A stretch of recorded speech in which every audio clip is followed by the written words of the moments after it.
part of this 3-part interview series where we'll be looking at bioanalysis for biosimilars. We're going to jump straight back in. So, Stacey, a key best practice in PK similarity studies seems to be using a single method to measure both the biosimilar and the reference product. What are the main advantages of that approach compared to using, say, separate methods, particularly in terms of accuracy, consistency, and regulatory compliance? There isn't specific regulatory guidance on how to perform the PK bioanalytical methods for biosimilar programs. So we follow the ICH-M10 guidelines on bioanalytical methods for validation.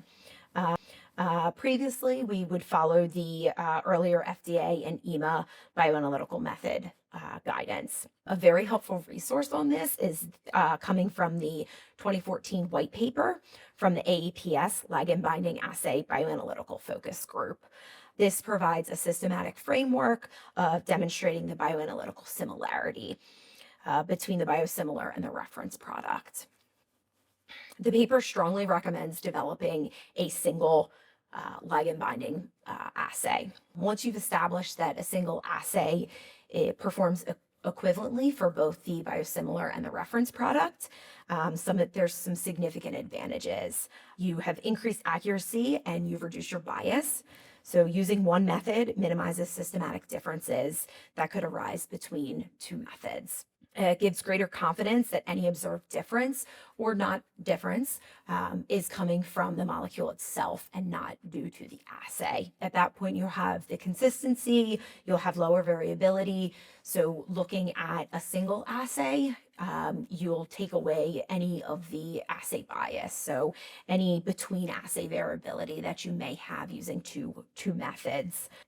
Also, all of the study samples, whether from the biosimilar or the reference product, will be analyzed within one method rather than analyzing both samples into separate methods. There's also benefits from an operational standpoint. You can analyze all the samples together. You're going to reduce your analysis time, your cost, and the logistic complexity. From a regulatory perspective, you're going to have a cleaner data package. So you'll have one set of data for all of the samples that are coming from a single method, rather than having two sets of data and needing to do an additional statistical comparison to determine if there is a difference and if that is potentially related to assay. However, this will be everything's in one package under one method. So the one assay approach is widely viewed as the best practice because of these reasons. So they're reliable, the comparable data, ultimately strengthening your overall biosimilar package and showing the similarity between the biosimilar and the reference product. In method development for these PK assays, what specific tests or maybe parameters need extra evaluation or extra validation potentially when dealing with biosimilars, and how does this differ from the requirements for, say, regular molecules or non-comparative studies? For the standard PK method used in new biologic or non-comparative studies, we follow the usual method development steps. We're going to optimize the reagents, check sensitivity, selectivity, matrix effect, and anything additional that may go into developing a single method for a non-comparative study. When supporting a biosimilar study, the main goal is a single assay and to show the comparability between the biosimilar and the reference product.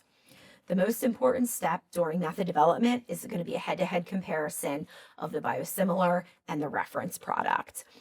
We'll prepare calibration standards in using both molecules. We'll run these on the same plate, preferably over at least 3 runs, additional analysts, over multiple days. When we statistically assess the similarity, we want to see if these curves are going to overlay. So we're going to visually see if there's any meaningful differences, as well as looking at the data points and to see if there's any statistical difference. between the curves. We're going to use a similar approach that we would evaluate for any PK method. Are they within 20% of each other? Once we've determined that the calibration curves are similar, then we're going to look at the QCs. We're going to prepare the QCs in different with both molecule, and that'll be further assessed during the method validation. So during that method development then, for biosimilar PK assays, what unique considerations or additional tests are critical for biosimilar PK assays specifically? In addition to the standard validation parameters that are outlined in the ICH-M10, the biosimilar PK validation requires specific evaluation of QC samples prepared from both the biosimilar and the reference product. This includes assessments for selectivity, accuracy, precision, short and long-term stability, and dilution linearity may also be evaluated in both the biosimilar and the reference product. This dual evaluation is going to add complexity to the validation, as well as the volume of the validation work. But it is essential to demonstrate the similarity between the biosimilar and the reference product in order to support the use of a single assay. This is going to ensure the robust results, so the validation needs to be strategically planned. We'll prepare QCs in both the biosimilar and the reference material. We're going to ensure that both sets of these QCs are on the same plate. For the calibration curve, we'll use the biosimilar, and then we'll set this up to show comparability within the QCs across different analysts, across different days, and across different runs. So one of the common pitfalls that we do see is just strictly evaluating the QC data for bias. So if we are seeing acceptable data within the QCs, we're going to need to take that one step further for the biosimilar program. For example, if the biosimilar QC recovers with a +15 bias and the reference product recovers with a -15 bias, within themselves, they are going to meet the acceptance criteria. But for the biosimilar program, we're going to take that a step further, and we're going to look at the difference between the two. So they're going to show a 30% difference, which is we're not going to be acceptable in that. So that's one of the criterias that we're going to need to look at for the biosimilar program, is the difference in the QCs compared to each other. In order to avoid this, we want to make sure that we have a really strong method validation plan that outlines this acceptance criteria to show what the difference is between that biosimilar and the reference QC as well. We're also going to evaluate selectivity within both the biosimilar and the reference material, as well as the short and long-term stability. We'll prepare those both with both molecules. And so during the validation, we're going to ensure that we're rigorously testing both molecules and making sure that we're meeting acceptance criteria to support the use of a single assay. I was wondering if you'd observed any trends or challenges in conducting PK studies for biosimilars, and are developers adapting to those evolving regulatory expectations in this area? The regulatory expectations are evolving.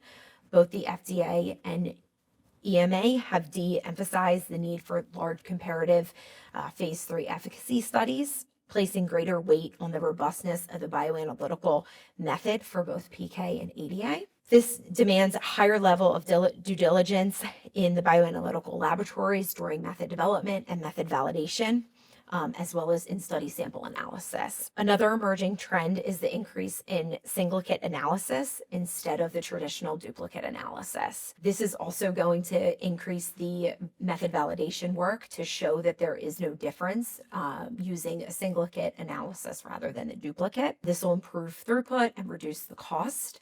However, this is adding, an extra layer, especially with validating the biosimilar as well. So labs must be careful making sure that the single method for a biosimilar is robust. It shows the comparability, as well as if they're going to introduce the single-kit analysis. How do regulatory agencies like the FDA, the EMA, how do they evaluate PK similarity data?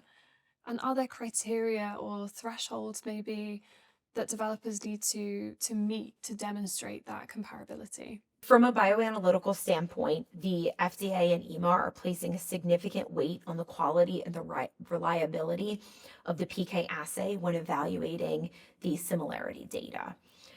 The agencies are reviewing PK data sets, not just for the clinical pharmacology outcomes, but also evidence that the underlying method itself is demonstrating bioanalytical similarity between the biosimilar and the reference product. This approach is going to help minimize method-related bias and support the demonstration of bioanalytical similarity. This is a significant increase in the complexity of the validation, with key challenges including need to evaluate the dual QCs from both the molecule to apply tighter acceptance criteria. A major expectation is the implementation of the single assay, which we've talked about with the validation. And so just adding to some of the criteria that I did previously talk about with the validation, running the dual sets of QCs for both the QC and the biosimilar across all validation runs, as well as looking at some of the other tests, specifically your selectivity. Also establishing and meeting tighter criteria, specifically when you're looking at the difference between the two sets of QCs. So rather than just evaluating whether they're in acceptance of themselves based on their nominal concentration, also looking at the percent difference that they are from each other. And so the recent FDA and EMA guidelines reflect greater confidence at well-characterized analytical and PK packages and reduce the clinical requirements and making sure that the bioanalytical data quality is high. Developers are adapting by building more rigorous validation plans, conducting early regulatory consulting on assay strategies, and carefully justifying any deviations or any non-traditional duplicate analysis, and making sure that these are discussed, and if they do need to get additional follow-up from any of these agencies, that they're reaching out early and on a regular basis. Great, thank you so much, Stacey. So we're going to wrap it up there for part 2, but please join us for part 3, where we're going to be looking at immunogenicity assessment for biosimilars.